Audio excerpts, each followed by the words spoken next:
You guys are just kooky in the sense that YouTube likes porn and farts and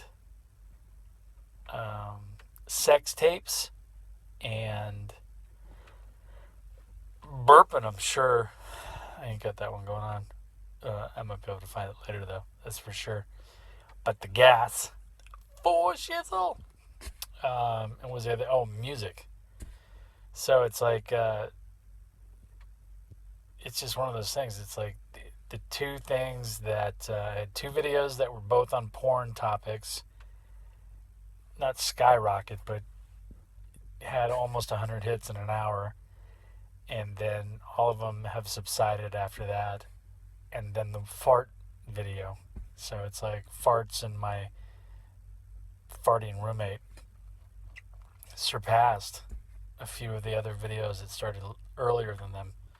So some of it I don't get, some of it I completely get, and I'm trying to find the SEOs, descriptions, and tags that help it along.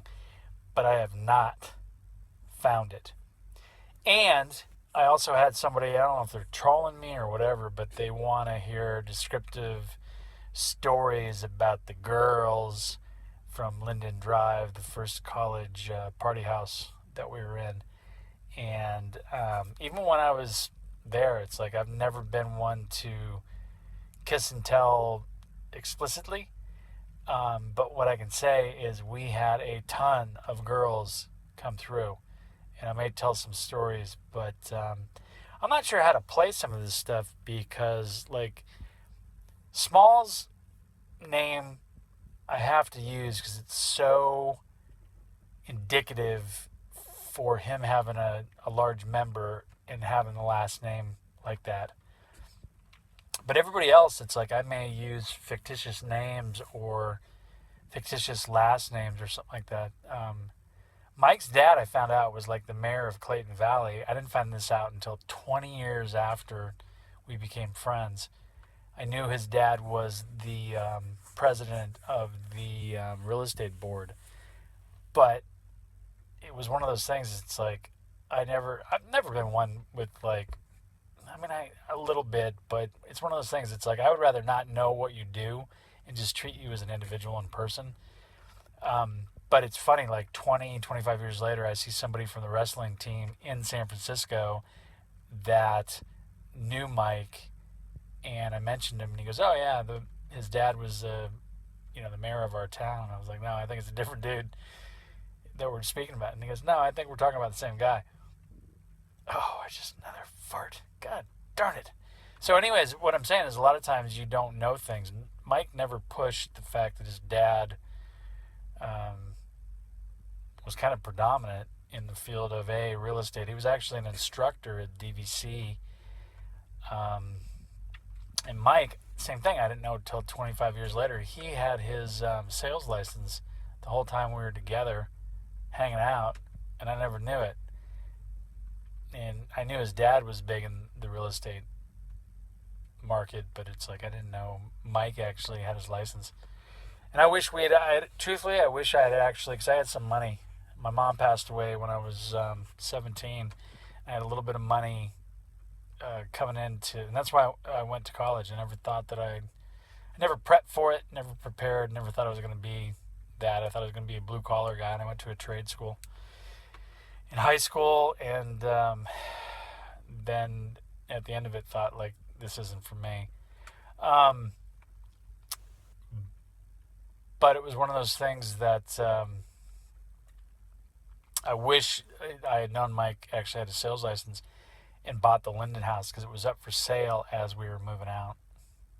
So, and ironically, it's like $100,000, which doesn't seem like a lot now. And when I checked it out in the height of the market, because I'm a real estate appraiser and I do acquisitions scouting now, it was like $450, and when we left there in '87, it was on the market for $100,000. But I think the interest rate was like at 23% or something like that, so it was crazy. So, anyways, that's for tonight. I may actually tell some stories about the females that came through, because I'm telling you, we had 5 guys there, and I did pretty well. Bill did pretty well. Mike didn't live there, but he came through, and Mike just basically was like a chick magnet. He's an anomaly. 165 IQ, looked like Jason Patrick from Lost Boys at the time. His hair was a little more GQ and stuff, but he worked out, and it's like he was political, on the board and stuff at DVC for the student council. But for some reason had social awkwardness when girls especially would approach him.